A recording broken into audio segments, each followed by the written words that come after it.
Hola, ¿qué tal, jóvenes de tercer grado? Bienvenidos a una nueva sesión eh, en la cual vamos a abordar brevemente, vamos a recapitular el último periodo del siglo XIX histórico en México, el Porfiriato. Eh, Más allá de centrarme en la narrativa de los principales acontecimientos de aquella época, en orden cronológico, año por año, me parece más relevante para ustedes que rescatemos las características generales, los rasgos esenciales, centrales del porfiriato, para que ustedes los comprendan mejor. Eh, es por eso que elaboré el siguiente esquema. En este cuadro sinóptico ustedes tienen representados los principales rasgos políticos, económicos, sociales y culturales de, del periodo porfiriano, y me parece que pues con esto será suficiente para que ustedes tengan bases sobre el conocimiento de aquel tiempo. Bien, eh, pues como ustedes saben, se denomina porfiriato a la época en la cual pues el poder en México fue detentado fundamentalmente por una persona, por Porfirio Díaz.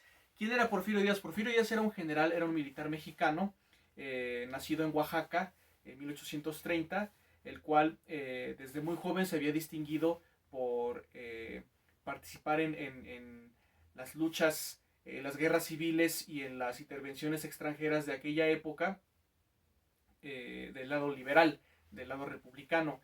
Él participó desde muy joven, luchó contra la intervención norteamericana de 1846-48, se integró a la revolución de Ayutla en el 54 con los liberales para luchar contra la dictadura de Antonio López de Santana, participó en la guerra de reforma del lado de los liberales, participó en la intervención francesa del lado de los republicanos, era un militar con mucho prestigio, que se había distinguido en el servicio al país a través de las armas, pero que después de la intervención francesa, después de la caída del Segundo Imperio, se dejó llevar por su ambición y buscó el poder a toda costa. Participó en las elecciones del 67, de 1867, una vez que, insisto, terminó la intervención francesa, cayó el imperio, se restauró la república, y en esas elecciones perdió, además de Sebastián Lerdo de Tejada, perdió contra Benito Juárez, que se religió una vez más. En el 71 volvió a participar en las elecciones presidenciales, de igual forma compitiendo contra Juárez, contra Sebastián Lerdo de Tejada, y volvió a perder. Fue el último mandato de Benito Juárez, el cual, pues, como ya sabemos, no terminó debido a que el año siguiente falleció. Pero en el 71, a raíz de su derrota electoral, aquí lo tenemos en los antecedentes, Porfirio Díaz se levantó en armas, se rebeló contra el gobierno juarista, denunciando la reelección, en contra de la reelección de Juárez, amparado en el plan de la Noria. Es por eso que se denomina a esta insurrección como la rebelión de la Noria en el 71, la cual finalmente fracasa. Porfirio Díaz es derrotado y pues como tal concluye en ese momento su primer intento por hacerse del poder, por llegar a la presidencia. Como ustedes ya saben, muerto Benito Juárez, quien asumió su cargo, quien lo sucedió como presidente de la Suprema Corte de Justicia, que era en ese momento, fue Sebastián Lerdo de Tejada, uno de los hombres también más cercanos a Benito Juárez. Y Lerdo de Tejada es presidente del 72 al 76. Recuerden que en esa época los periodos presidenciales eran de 4 años. En el 76, Lerdo de Tejada busca reelegirse.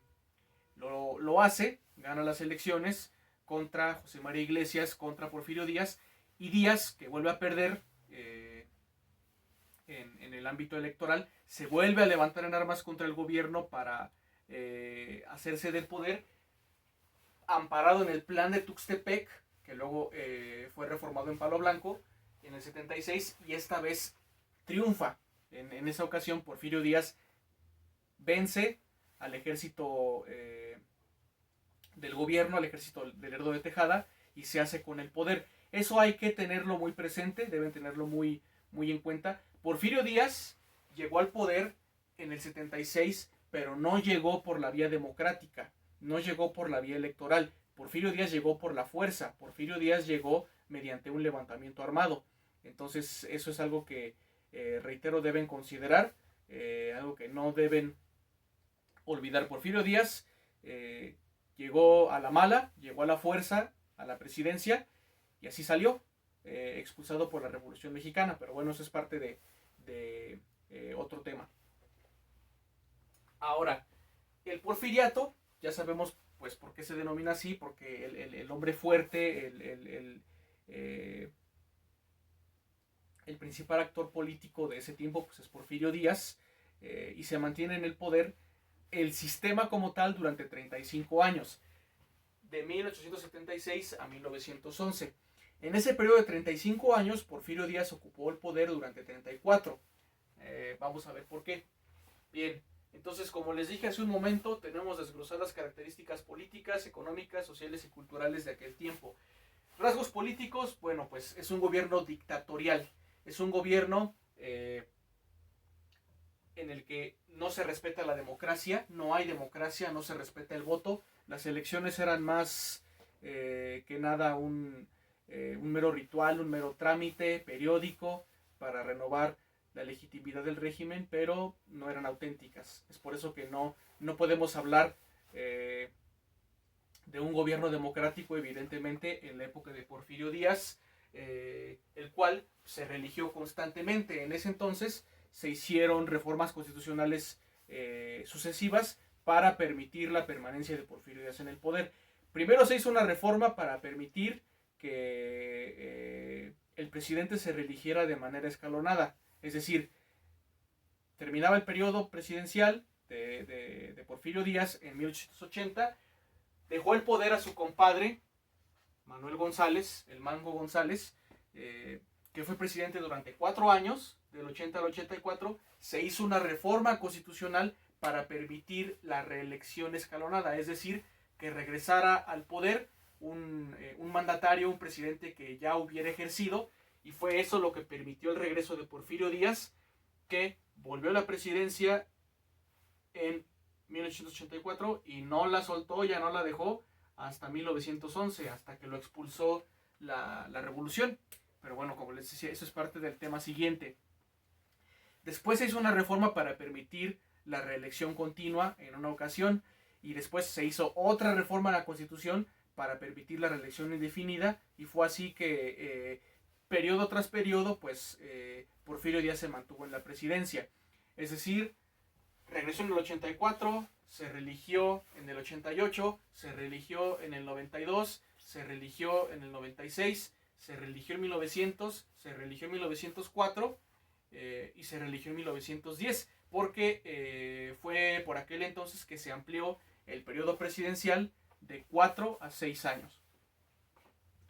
Bien, entonces aquí tenemos las características políticas, las cuales también, de la mano de lo que estoy diciendo, derivaron en lo que se denomina gerontocracia, es decir, el gobierno de los ancianos. Pues obviamente, conforme pasaba el tiempo, Porfirio Díaz se mantuvo en el poder, fue envejeciendo y pues se fue del país como presidente, bueno, presidente expulsado por la revolución ya con 80 años, más de 80 años. Lo mismo que Porfirio Díaz, gobernadores, diputados, senadores, presidentes municipales se mantenían en sus cargos por décadas, y es por eso que llegó un momento en el que el gobierno o los principales puestos los ocupaban fundamentalmente ancianos, ya gente de edad muy avanzada. Gobernadores se quedaron en sus puestos hasta que murieron, y es por eso que se habla, insisto, de gerontocracia, de gobierno de los ancianos, precisamente porque se perpetuaron en el poder durante mucho tiempo. Bien, abordaron los rasgos políticos, vamos a los económicos. La nota principal, la característica principal, económicamente hablando del porfiriato, es que a través de la penetración, de la llegada de inversiones, de capital extranjero a nuestro país, pues hubo un desarrollo notable de la economía. Sí, pero dos cosas. Primero, pues fue un desarrollo dependiente del exterior. exterior, del extranjero. La economía mexicana pues no perdió su condición en ese entonces de proveedora de materias primas para las industrias más desarrolladas de los países europeos, de los Estados Unidos, y les insisto, siempre en dependencia del capital extranjero. La industria mexicana se desarrolló notablemente en ese entonces, pero siempre, reitero, en dependencia del exterior. Y número dos, todo este desarrollo económico no se vio reflejado en la mejora de las condiciones de vida de la población en general. Fue un crecimiento, una prosperidad de la que solo disfrutaron unos cuantos, solo la clase alta, solo los adinerados, los que tenían los recursos para ello, mientras que el resto de la población, gran parte, la mayoría de la sociedad, pues siguió viviendo en condiciones muy precarias.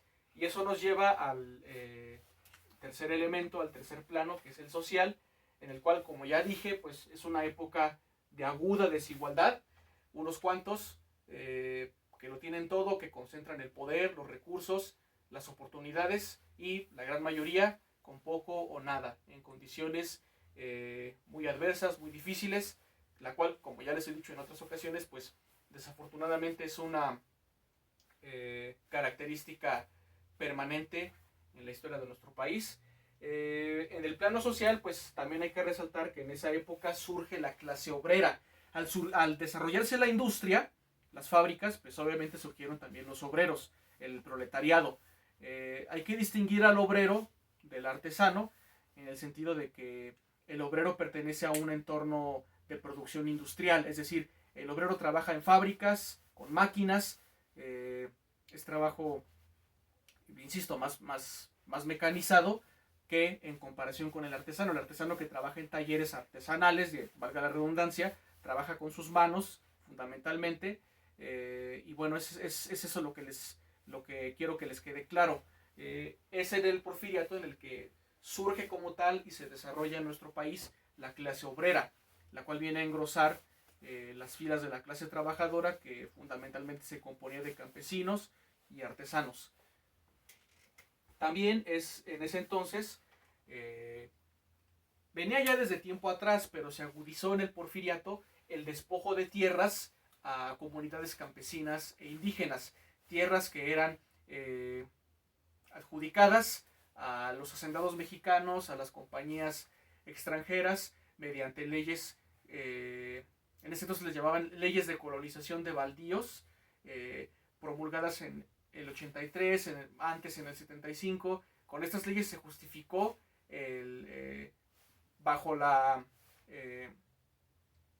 figura de la ocupación de tierras baldías, de tierras desocupadas, entre comillas, fue que, insisto, se dio la pauta para el despojo de tierras a comunidades campesinas, indígenas a lo largo del país, y pues este fue uno de los factores que mayor malestar social produjo y que tendría mucho peso como causa para el estallido de la Revolución Mexicana en 1910, lo cual pues también lo vamos a abordar en el siguiente video. Pues esto condujo obviamente a la concentración de la tierra en pocas manos, mientras, como lo vimos hace un momento a la hora de la desigualdad, pues unos cuantos acaparaban las tierras, unas cuantas familias concentraban grandes cantidades de tierra, mientras que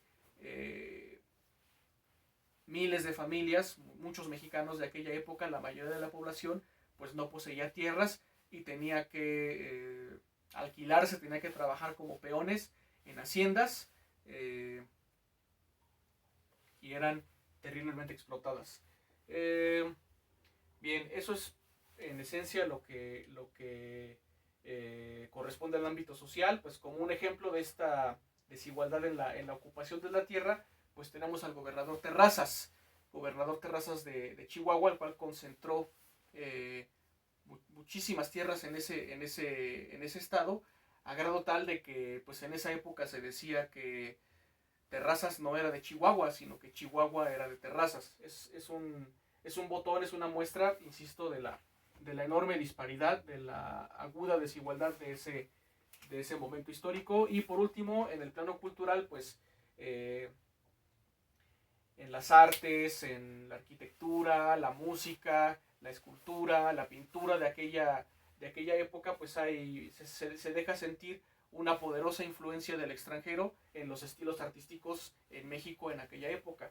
Fundamentalmente de Francia, por ejemplo con el Art Deco, este estilo arquitectónico visible en muchas construcciones mexicanas de aquella época, pues insisto, es palpable, es evidente la influencia extranjera, francesa concretamente, en los artistas mexicanos de aquel tiempo. Y bien, pues a grandes rasgos, estas son las características del porfiriato, de esa época histórica que cierra el siglo XIX en México. Espero que les haya quedado claro. Les envío un saludo cordial a todos. Les deseo mucho éxito y bueno, nos vemos en el próximo video.